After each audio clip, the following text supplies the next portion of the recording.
Una oración para ponernos en presencia de Dios y poder sacar mayores frutos de esta charla. En el nombre del Padre, y del Hijo, y del Espíritu Santo. Amén. Ven, Espíritu Santo, llena los corazones de tus fieles y enciende en ellos el fuego de tu amor. Envía al Señor tu Espíritu y serán creadas todas las cosas y renovarás la faz de la tierra. Oremos. Dios, que has instruido los corazones de tus fieles con la luz del Espíritu Santo, haz que guiados por este mismo Espíritu, gustemos de las cosas santas y gocemos siempre de su divino consuelo. Por Cristo nuestro Señor. Amén. Mater dolorosa, causa de nuestra alegría, ruega por nosotros. En el nombre del Padre, del Hijo, y del Espíritu Santo. Amén. Bueno, para empezar esta charla, empecemos con una historia para entrar en tema.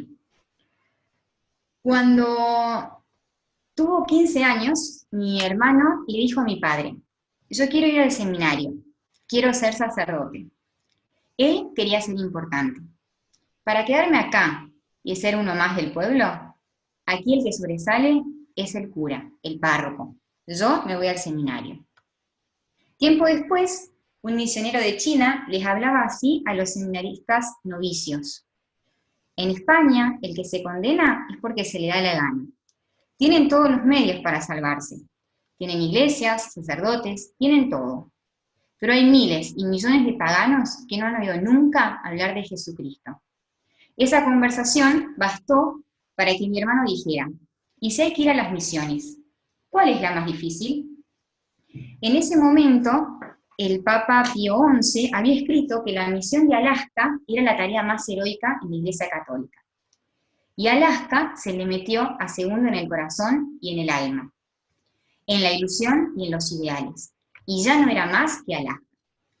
Finalmente, a los 28 años de edad, luego de ordenarse sacerdote, salió para Alaska, el país de los eternos hielos. Allí no hay días, ni semanas, ni meses. Se acabaron las comunicaciones. Uno puede tener la suerte del obispo, que un año fue a ver a un misionero, pero tuvo que quedarse allí por una tormenta de nieve que duró 29 días. No nos morimos de hambre por milagro. No pudimos salir de la choza ni ir a ningún lado. Medio como esta cuarentena, pero peor porque salían y tenían hielo, así que nosotros estamos un poco mejor. Dice, sigue contando el hermano del padre Segundo Llorente. Se identificó de tal manera mi hermano con los esquimales que cuando el estado de Alaska creció y se hizo libre, vinieron las primeras elecciones y salió elegido Segundo Llorente, nuestro heroico misionero, representante de Alaska, porque los esquimales lo habían elegido. Mi hermano mandó enseguida la carta diciendo que renunciaba, que no sería apropiado. Le contestaron que no renunciara, pues era la primera vez que votaban los esquimales, y era darles un mal ejemplo no aceptar, que lo viera como un honor que no lo viera como un honor, sino como una manera de servir. Una vez le preguntaron: Padre Llorente, usted, ¿qué hizo 40 años en Alaska? ¿Para qué perdió usted tanto tiempo allí? A lo que él contestó: estuve 40 años enseñando a los esquimales a hacer la señal de la cruz, y con eso me doy por contento. Llegó el ocaso, fue rapidísimo. Había tenido una salud fantástica y 3 meses antes de morir me llama: hermano, quiero decirte que se acabó el Segundo Llorente de este mundo y empieza el del otro. Me han dicho que tengo cáncer y he llamado al provincial para decirle que no quiero ningún tratamiento, pero quiero contar con él. El provincial, o sea, el superior de la Compañía de Jesús, me aprobó la decisión y así que no voy a seguir ningún tratamiento. No se te ocurra ponerte triste, porque llevo años que no sueño más que con ir al cielo. Me han dado la noticia más feliz de mi vida y no quiero que me quiten ni un minuto de ese cielo al que estoy seguro de ir. No puedo dudarlo. Falleció rodeado de varios sacerdotes, con una sonrisa. Al morir se rejuveneció y parecía tener 25 años. Sonrosado, sonriente. He visto americanos con lágrimas diciendo: este hombre es un héroe, es un santo. Bueno, entonces quise traerles este ejemplo para hablar justamente sobre el heroísmo cristiano, porque justamente el padre Llorente y tantos santos han encarnado y han vivido esta verdadera heroicidad, porque cuando nosotros hablamos de heroísmo, se nos viene y se nos crea obviamente en nuestra cabeza la idea de algo grande o de alguien que hizo algo grande. Si yo no les hubiera puesto el ejemplo de este misionero y damos rienda suelta a la imaginación, empezamos a pensar, bueno, en nuestro héroe favorito, en el héroe de alguna película, en el superhéroe, en alguien al que admiramos, pero vamos a ir viendo que justamente hay una gran diferencia entre estos héroes y la heroicidad cristiana. Ahora, podemos decir que actualmente la palabra héroe o heroísmo ha caído un poco en desuso. Hoy las personas, la gente del mundo tiene lo que llaman sus ídolos, ¿no? El ídolo en el fútbol, en el cantante. De vez en cuando podemos escuchar a una mamá muy cariñosa que le dice a su bebé, sos mi héroe, porque dijo ajó o papá, ¿no? Pero en general lo que escuchamos es justamente que las personas tienen sus ídolos. Y ahí también ya vamos viendo una diferencia con el heroísmo, el verdadero heroísmo cristiano. Y la gran diferencia entonces está en cuáles son los motivos y los frutos que uno busca para imitar o por los cuales uno imita a una persona o realiza determinados actos. Entonces Dios quiera que con estas pocas ideas que vamos a ir hablando a lo largo de esta charla, pueda transmitirles este deseo por admirar a los verdaderos héroes. Tratemos de imitarlos en la medida de nuestras posibilidades, nos animemos a ser cada uno de nosotros auténticos héroes cristianos en nuestro propio ambiente y podamos así también contagiar a otros, ¿no? A este verdadero heroísmo. Ahora bien, ya damos por supuesto y de modo obvio que el heroísmo, la heroicidad, el ser un héroe, implica ser un determinado grado de valentía, ¿no? O también incluso de distinguirme en algo, de tener una cierta fama, ¿sí? Que obviamente me va a colocar a mí en un rango superior a mis compañeros, o incluso a gente muy buena, pero que no deja de ser una persona común. Entonces, como dijimos, hay una gran diferencia entre el heroísmo de un bebé que dice ajo, de un héroe en fútbol, al héroe al ser héroe como un santo. Y lo vemos, obviamente, ya en el ejemplo que pusimos, ¿no? En el padre Llorente. Fíjense, el padre termina elegido por todos los esquimales representantes de Alaska. Ahora, ¿ese fue el motivo por el cual se fue a Alaska para ser elegido por los esquimales? No, o sea, él mismo lo dice, fui a enseñarles a hacer la señal de la cruz. Eso no solamente hacer la señal de la cruz, sino enseñarles y llevarles a Dios, ¿sí? Y con eso ya se daba por contento.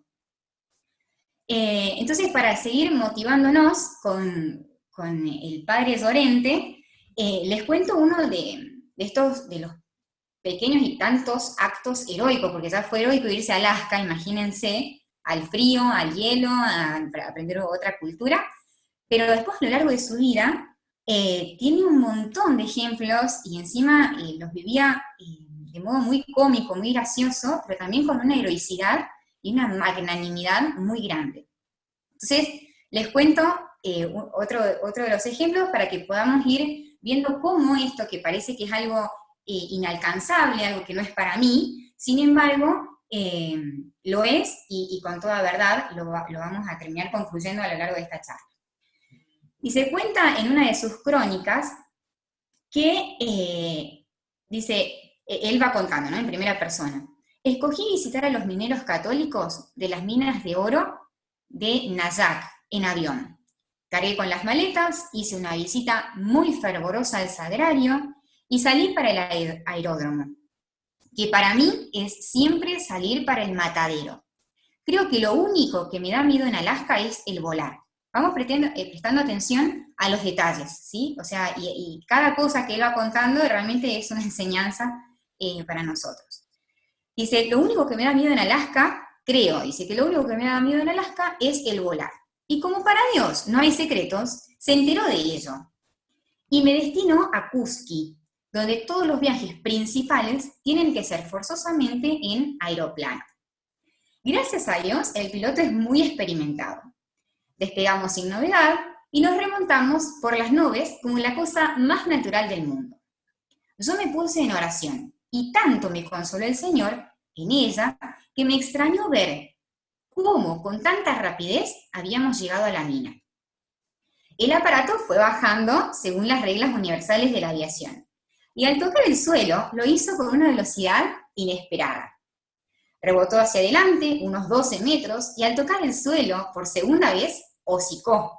Dio una vuelta de campana y quedó tendido de espaldas en un golpazo macabro, seguido de ruidos de cajas y objetos que se estrellaron atropelladamente contra la parte delantera. Siguieron unos segundos de un silencio total. El primer pensamiento que me vino, el motor se prende fuego y ardemos todos fulminantemente. Pero el hecho de que pude pensar con lucidez me dijo que por lo menos yo no estaba herido de gravedad.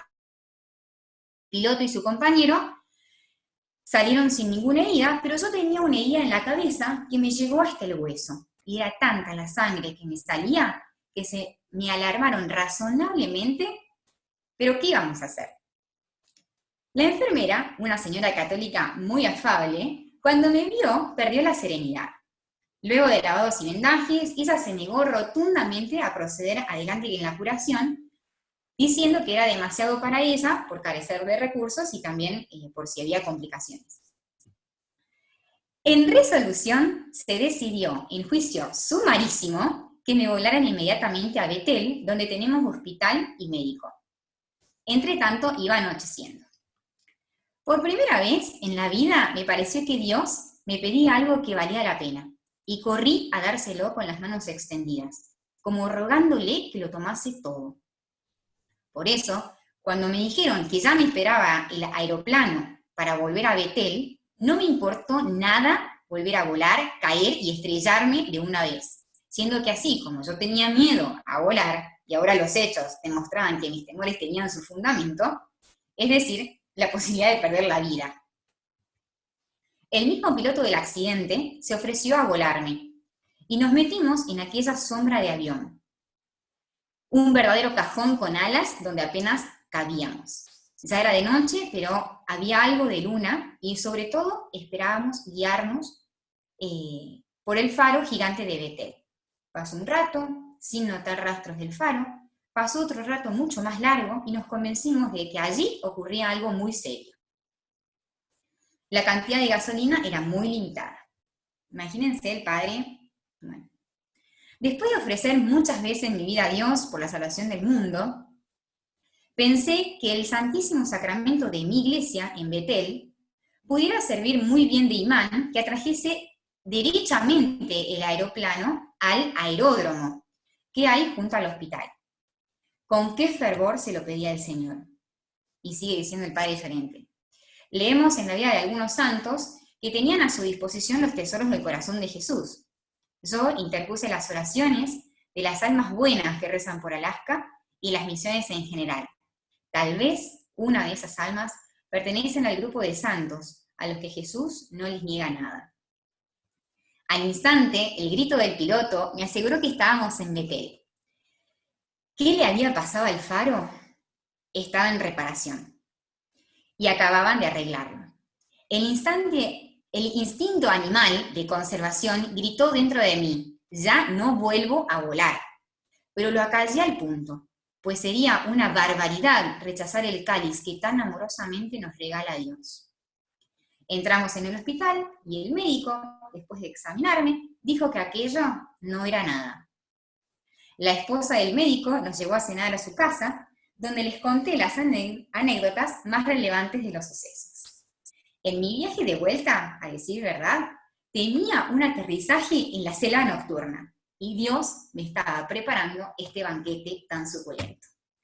Entonces, fíjense cómo, hasta acá, ¿no? El ejemplo del padre Llorente, cómo la heroicidad del padre de que en ese momento lo llevó a superar desde el primer instante este miedo a volar en avión, ¿no? En un primer momento para ir a visitar a los mineros que encima ya eran católicos, o sea, por un mayor amor a Dios, quería irlos a visitar, y después cómo él, apenas aterrizado, así como aterrizó de modo tan accidentado, tiene que volver a salir, porque los demás decían que era algo muy grave, etcétera, y que en definitiva después, al final, no era nada. Entonces, qué gran ejemplo para nosotros que muchas veces no solamente tenemos que afrontar cosas que nos cuestan, sino que a veces las cosas se nos complican porque Dios lo quiere.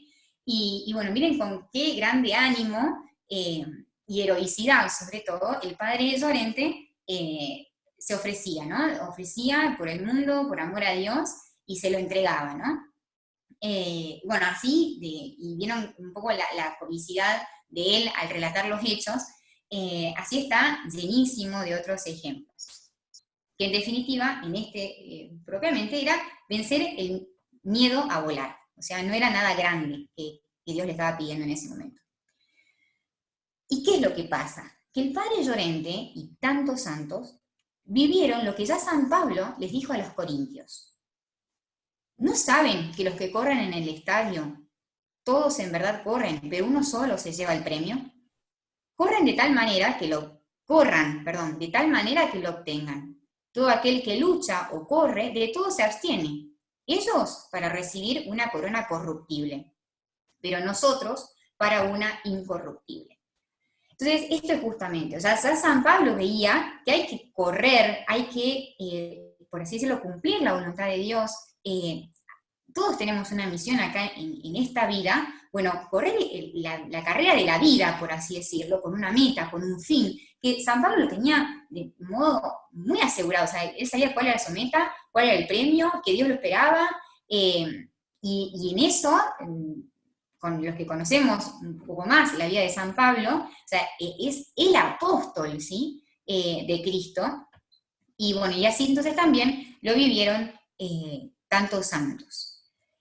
Ahora, ¿esta carrera es solamente para San Pablo, para el padre Llorente, para los santos? Solamente no, es para cada uno de nosotros. Todos estamos llamados a correr esta carrera, todos tenemos prometido esta corona, y todos tenemos, en definitiva, el premio del cielo, ¿no? Estamos llamados a ser merecedores, ¿sí?, del premio del cielo. ¿Por qué?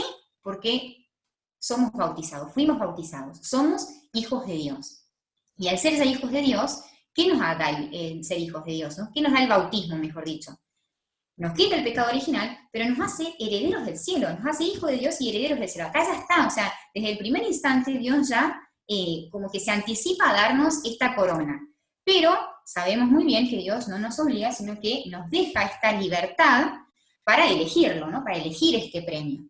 ¿Y cómo elegimos este premio? Bueno, levantando nuestra vida humana, natural, mortal, hacia la vida divina, ¿no? Que en definitiva es la vida inmortal, la vida eterna. Y ya el mismo entonces Evangelio, no solamente San Pablo, sino ya el mismo Cristo, en el Evangelio de San Mateo, se nos adelanta, o sea, y ya no hay esta heroicidad cuando nos dice, sean perfectos, el Padre Celestial es perfecto. Y estos es lo que justamente San Pablo y tantos santos entendieron, y no solamente lo entendieron, sino que lo buscaron y lo practicaron en su vida. Fíjense que estos pocos perfectos, ¿no? Porque vemos que no todos se deciden por esta perfección, son los que realmente podemos decir que son los héroes de las virtudes, ¿no? Los héroes del cielo, ¿no? Los que se merecen no solamente el honor de los altares, como tantos santos reconocidos por la Iglesia, sino también los merecedores del cielo. Entonces podemos ya decir, como primera conclusión, que el heroísmo cristiano me da a mí la posibilidad de ser un héroe de verdad, ¿sí? No a la medida de una película, de un merecimiento o de un protagonismo pasajero, o incluso un protagonista valioso, como por ejemplo, valioso, como por ejemplo el de tantos médicos que en este momento están arriesgando su vida por auxiliar a los contagiados, por hacer frente a esta epidemia. Esto es muy valioso, pero de nuevo, ¿cuál es la gran diferencia? Es que unos lo hacen por un premio eterno, unidos a Dios, como hijos de Dios, y otros simplemente por valores meramente humanos, naturales, que un día eso se va a terminar. Entonces, qué bueno sería que justamente a las puertas, digamos, ya de la Semana Santa, pidamos esta gracia, ¿no? A la Mater Dolorosa, al mismo Cristo, de ser parte, de formar parte de este grupo, ¿no? De elegidos, de los perfectos, ¿sí? Pedirle a ellos esta gracia, y pedirle no solamente la gracia, sino también la gracia de empezar, ¿no? De empezar hoy para ser fieles a lo que Dios quiera de nosotros en cada momento. Es entonces que la heroicidad, además de que, ya dijimos, es de algunos pocos, pero todos estamos llamados, pertenece, podemos decir, a las almas que se han anclado sólidamente en el amor a Dios.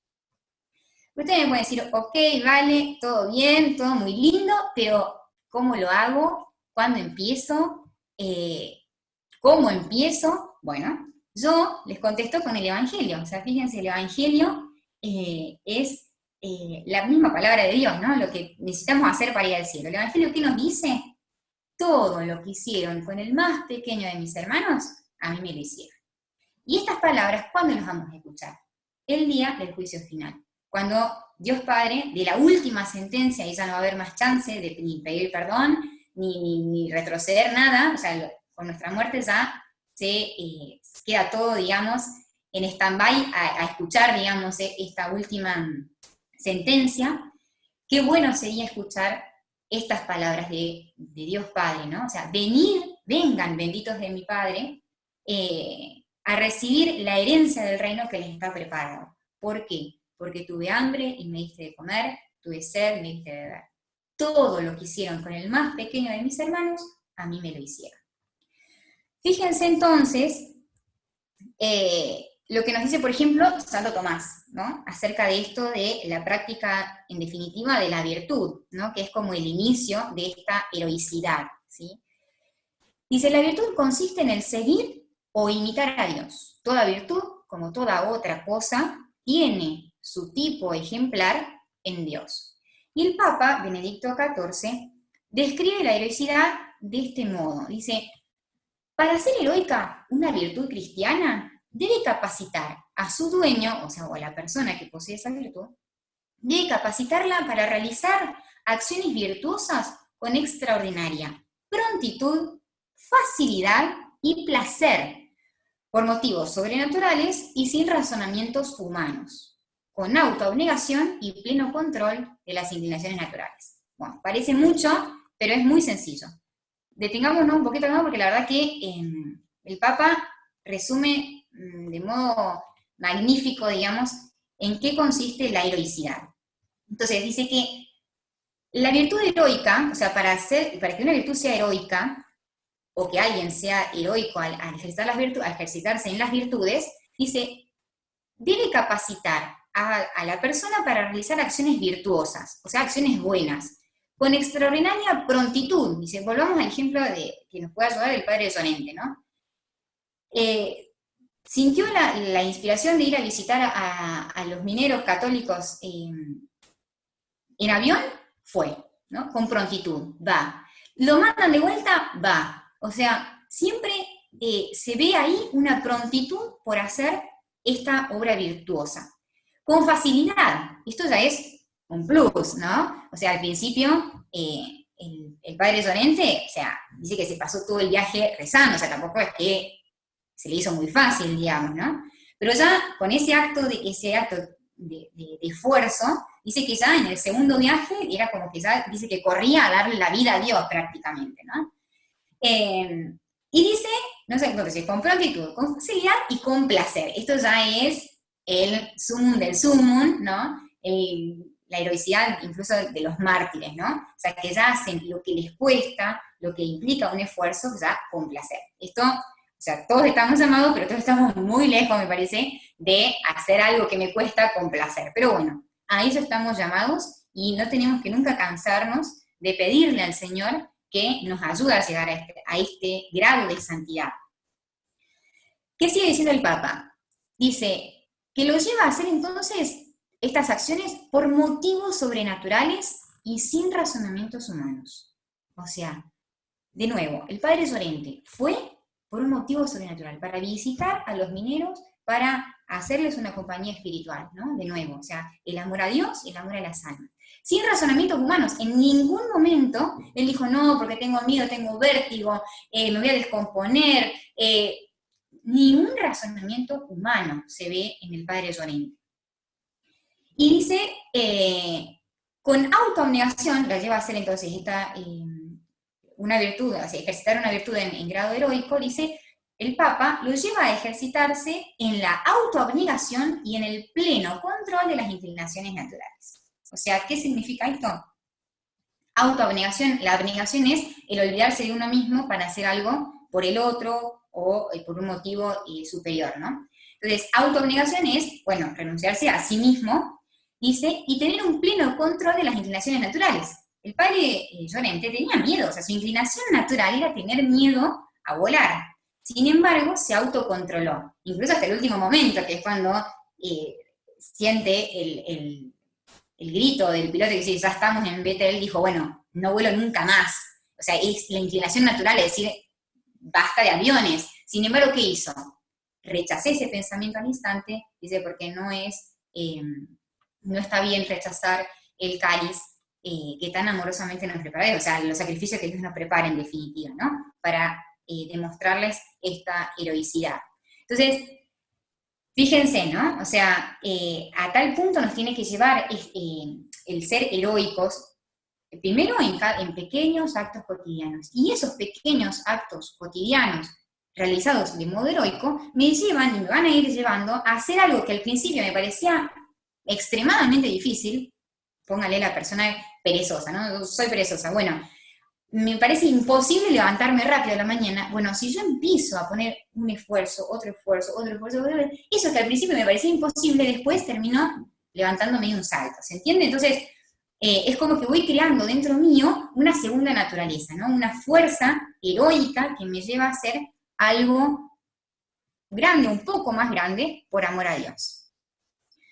Bien, los mártires entonces son los que mueren justamente en tormentos, padecen tormentos por la fe, los misioneros que dan su vida por el amor a Dios, por amor a las almas, todos ellos son verdaderos héroes de la fe. Así podemos poner ejemplos de tantos santos, ¿no? Tenemos un San Damián que se va a vivir con los leprosos para llevarles incluso también la palabra de Dios, un San Ignacio que renuncia a los honores y a los títulos de caballería, ¿para qué? Para consagrarse a Dios y a la salvación de las almas, ¿no? Y así que gracias a él, a esa renuncia, tenemos nosotros hoy los ejercicios espirituales. Tenemos una Santa Llana, ¿no? Que da su vida, prefiere dar su vida para que su hija que estaba embarazada le salva la vida a su bebé, ¿no? Entonces, bueno, un San Tarcisio que defiende, muere por defender la Eucaristía, una Santa Inés que muere por defender su virginidad y la pureza, una Santa Teresita, un San Juan Berchman, que descubren esta perfección o buscan esta perfección en lo pequeño de cada día. Entonces, todos ellos, ¿sí?, son héroes de la fe. Y yo estoy llamada a ser también un héroe o una heroína de la fe. Ahora bien, entonces todos los actos que se nos pueden imaginar, como les decía, ¿no? Desde levantarme de un salto a la mañana, desde ponerme a estudiar con prontitud y atención, sin dar vueltas, en tener ordenada meditación, en no quejarme, no enojarme por cualquier cosa, responder bien cuando quiero responder o incluso no responder, y así, tantas ocasiones a lo largo del día que vividas, incluso hasta rezar la oración de la noche sin dormirnos, bueno, eso vividos con un grado heroico, ¿sí?, con un pequeño esfuerzo, un plus, ¿sí?, con eso pequeño yo me puedo ganar el cielo. Ahora bien, usted me puede decir, bueno, sí, todo bien, pero estas cosas, esto de lo cotidiano de cada día, tranquilamente lo puede hacer una persona atea, una persona que cree o que no cree en Dios, cree en otra energía, lo que sea, bueno, ¿cuál es la diferencia? Que por muy buena y muy buenos actos que puedan hacer estas personas, estos actos terminan o caducan con el último día de su vida, ¿no? Con la muerte.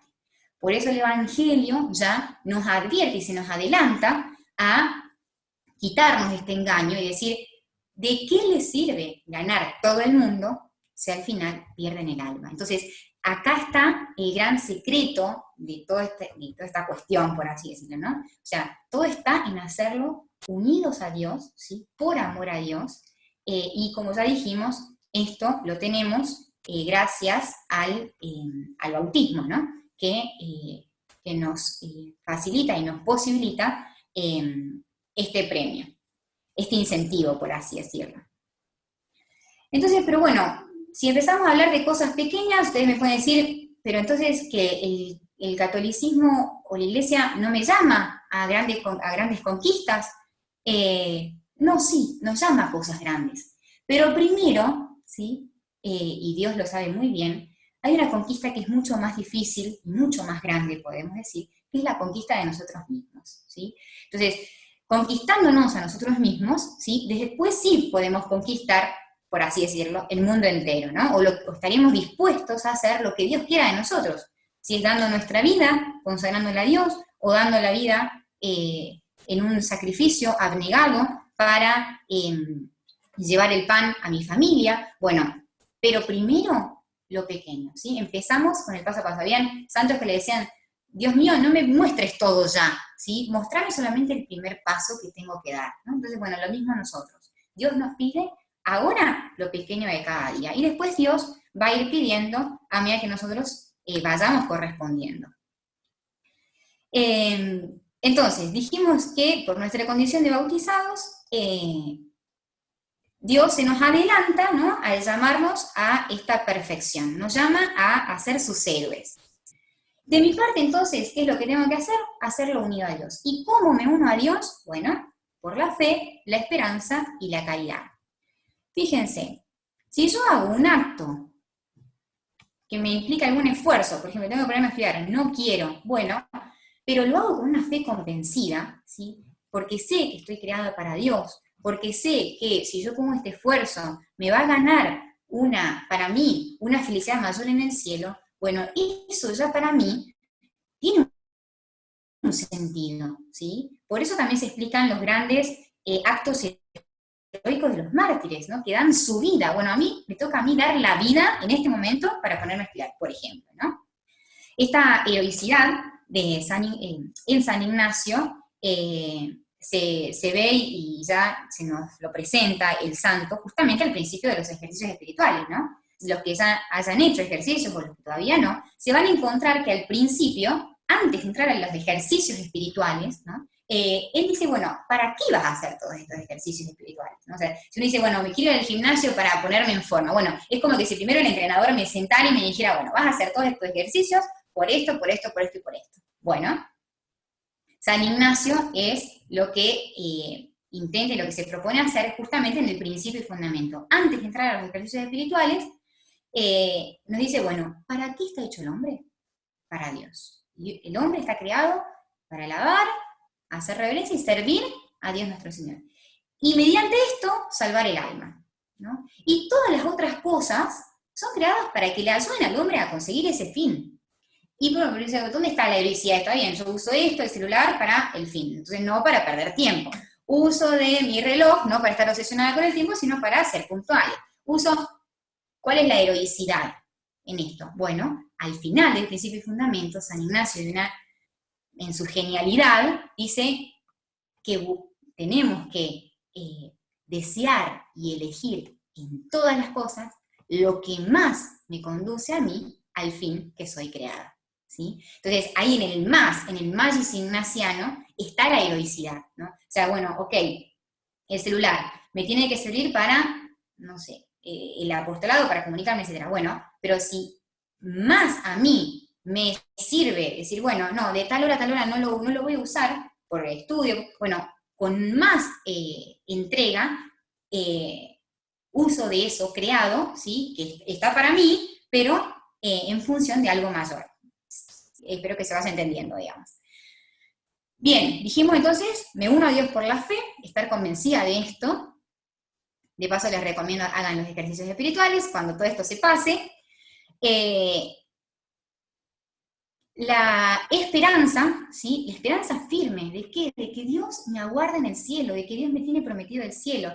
Y no solamente la esperanza del cielo, que ya es un incentivo y es lo que nos da sentido a nuestra vida, sino también esperar siempre, porque Dios sabe que nosotros somos débiles y que nos vamos a equivocar. Y así como yo ahora digo, bueno, sí, voy a empezar a ser héroe en mi pereza, héroe en mi puntualidad, sabe que, o sea, y nos tenemos que desengañar a nosotros mismos, decir, me voy a equivocar, un montón de veces voy a seguir siendo perezosa, aunque me proponga de nuevo, pero, entonces con esta esperanza, tengo que siempre esperar en que Dios me perdona, ¿sí? Que me espera en ese confesionario para no solamente perdonarme, sino animarme y darme nuevas gracias, nuevas ayudas para emprender de nuevo esta carrera. Y finalmente, la caridad, ¿no? Hacerlo por amor a Dios y amor a las almas, ¿no? Fíjense, cuando le dicen le preguntan a Cristo, ¿no? ¿Cuáles son los mandamientos más importantes de la ley? ¿Qué responde? Amar a Dios sobre todas las cosas y al prójimo como a nosotros mismos. Fíjense cómo el Evangelio nunca se va a contradecir. Dios nos dice, hagan con el más pequeño, lo que hagan con el más pequeño de mis hermanos, a mí me lo hacen. Bueno, el amor al prójimo, ¿sí? Es el segundo de los mandamientos más importantes de la ley de Dios. Bueno, entonces, ¿cuesta el heroísmo? Sí, obvio que cuesta. Cuesta y muchísimo, ¿sí? Pero no es imposible. No, en esto no estamos solos, ¿sí?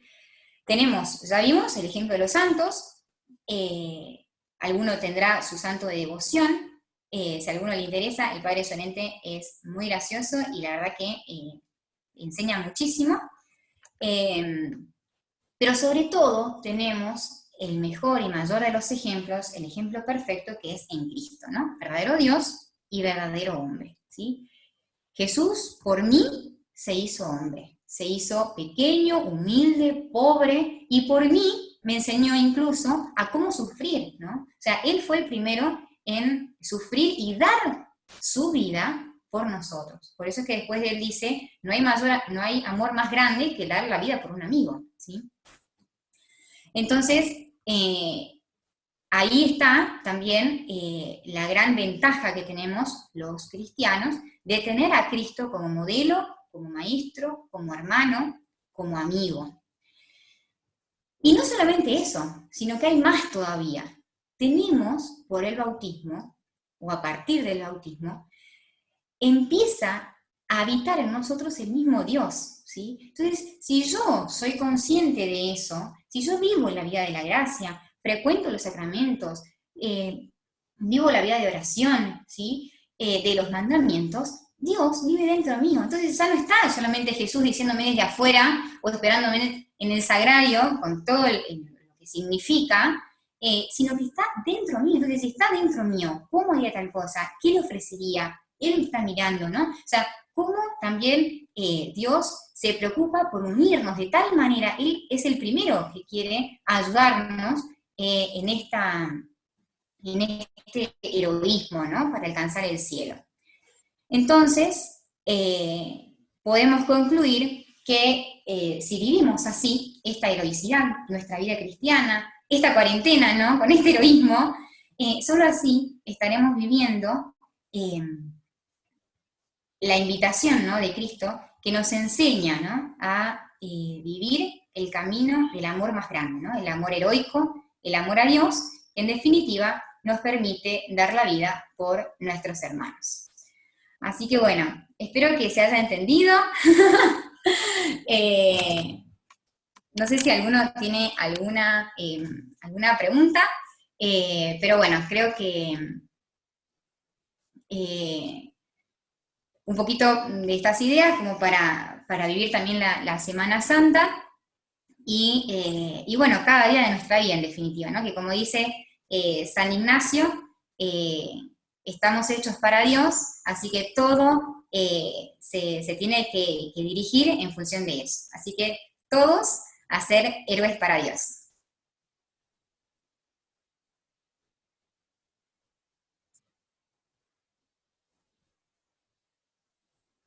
Si alguno tiene alguna pregunta, puede escribirla, y si no, hacemos una oración de acción de gracias. Eh,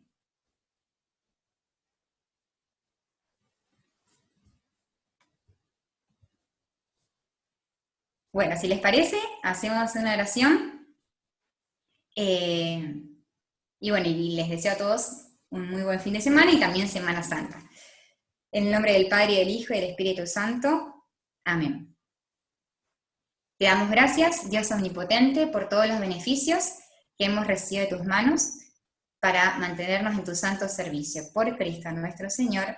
Amén. Ave María Purísima, sin pecado concebida. En el nombre del Padre, del Hijo y del Espíritu Santo. Amén.